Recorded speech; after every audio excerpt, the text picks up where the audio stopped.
Hello friends, welcome to random stocks. Random stocks पर आपका स्वागत है। आज इस वीडियो में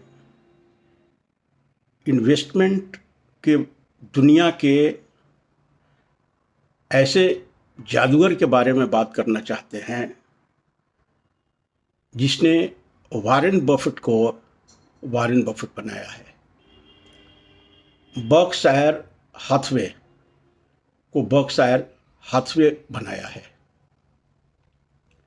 उनके इन्वेस्टमेंट फिलॉसफी पे बात करेंगे, उनके थोड़ा लाइफ स्टाइल पे बात करेंगे और उनके जीवन दर्शन को भी समझते हैं।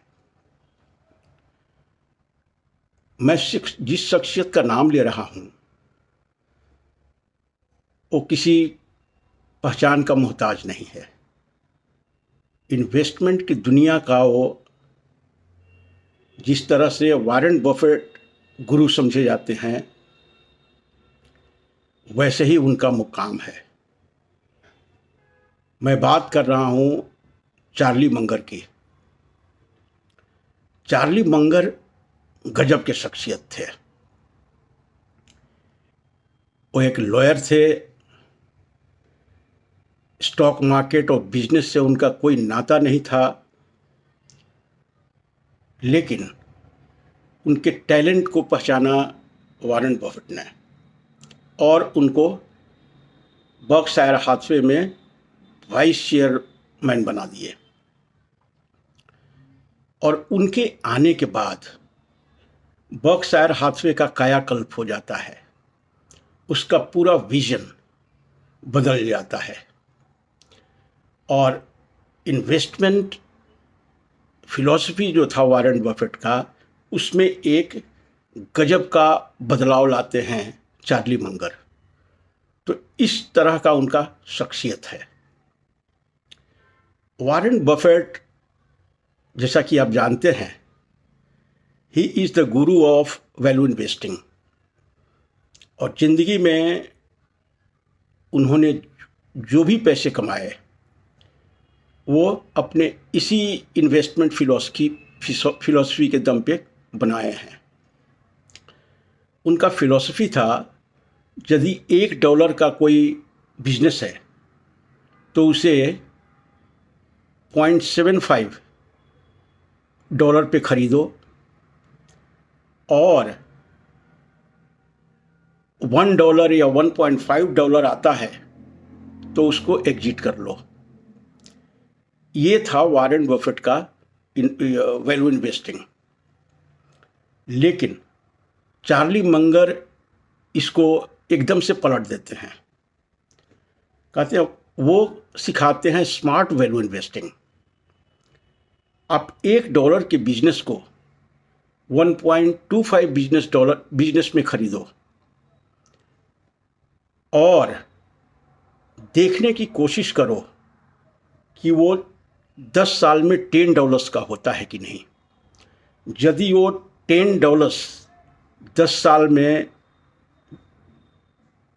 बनने का पेडिग्री रखता है तो फिर $1 वाले वर्थ के शेयर को $1.25 में भी खरीदो, कोई दिक्कत नहीं है। और यही वो मंत्र है जो वॉरेन बफेट को और बर्कशायर हाथवे को इस मुकाम पर लाता है। चार्ली मंगर के कमिटमेंट को और बर्कशायर हाथवे को बनाने में, या कहें कि चार्ली मंगर बर्कशायर हाथवे का आर्किटेक्ट थे, उसके विजन का, उसके इन्वेस्टमेंट फिलॉसफी का। वॉरेन बफेट एक कहते हैं कि आज जो बर्कशायर हाथवे है वो चार्ली मंगर के इंस्पिरेशन की वजह से है, उनका विजडम की वजह से है और उनका पार्टिसिपेशन की वजह से है। ये 3 चीज़ों का वो ख्याल करते हैं: इंस्पिरेशन, विजडम और पार्टिसिपेशन।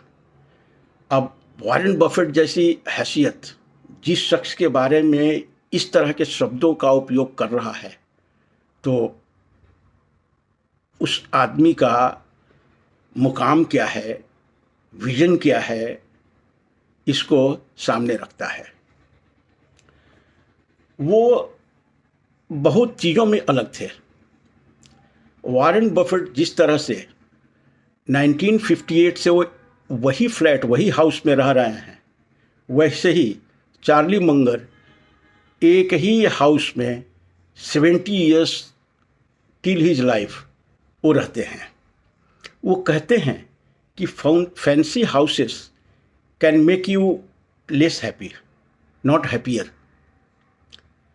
वॉरेन बफेट भी वही घर में रहते हैं 1958 से, जो 5,800 स्क्वायर फीट का है, जिसमें 5 बेडरूम्स हैं और 1.5 टॉयलेट हैं, 1.5 toilets. You can just imagine. और इस तरह का मॉडेस्टी इन लिविंग आज इंडियन कैपिटलिस्ट को थोड़ा तुलना करके देखिए। जो भी इंडिया के धन कुबेर हैं, किस तरह से फैंसी लिविंग है, क्या लग्जूरियस लाइफ स्टाइल है, जस्ट कंपेयर इट। जबकि बर्कशायर हाथवे का एक फ्रैक्शन है उनका टोटल वर्थ। तो अपने जीवन में एक डिसिप्लिन लाना, एक सोच के साथ जीना और अपने विजन को आगे देखना, यही लाइफ का फिलॉसफी है।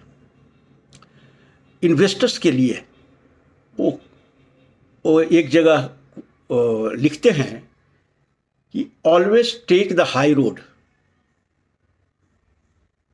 It is far lesser crowded.